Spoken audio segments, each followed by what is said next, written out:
Cześć, ja nazywam się Sebastian Jaryszek, ale w branży możecie mnie kojarzyć jako juniora. Jestem właścicielem studia Junioring w Warszawie.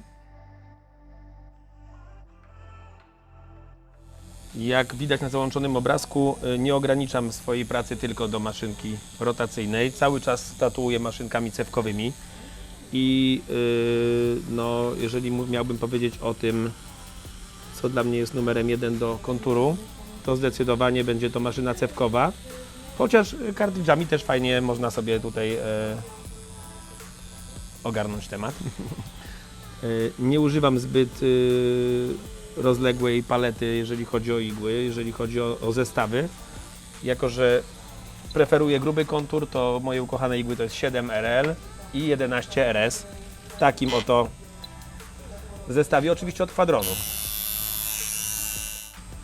Oczywiście, jeżeli potrzebuję, używam wszystkich kolejnych rozmiarów i trójek, piątek, ale są to bardzo sporadyczne przypadki.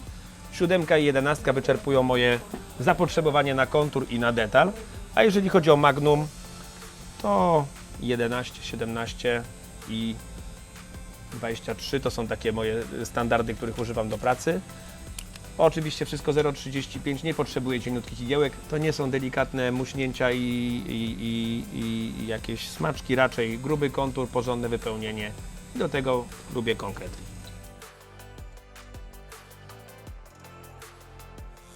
No to jeżeli chodzi o to, jak wpływa maszyna na pracę, to zależy co robię, w zależności od tego, jaki tatuaż wykonuję, dobieram do tego odpowiednio sprzęt.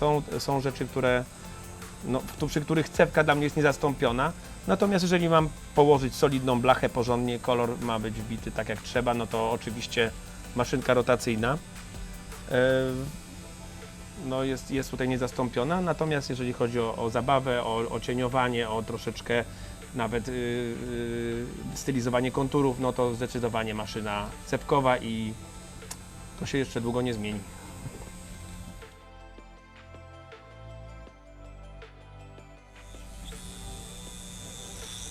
Słuchaj,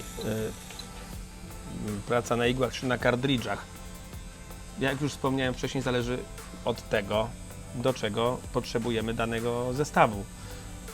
Natomiast jeżeli miałbym koniecznie już wybierać, że albo, to na pewno zostałbym przy cewkach. Taki jestem już trochę oldschoolowy i zamierzchły.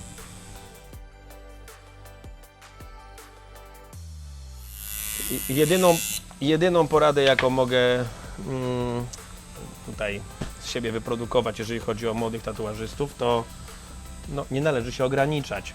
Jest dla mnie trochę rzeczą niepojętą, że cała masa ludzi z branży, tatuażystów młodego pokolenia nawet nie spróbowała takiej hałasującej maszynki cewkowej, a może to być bardzo zaskakujące doświadczenie i polecam. Ja postrzegam tatuaż dosyć, powiedziałbym, klasycznie. Porządny kontur, porządny kolor i to zawsze będzie się broniło, także konkretnie.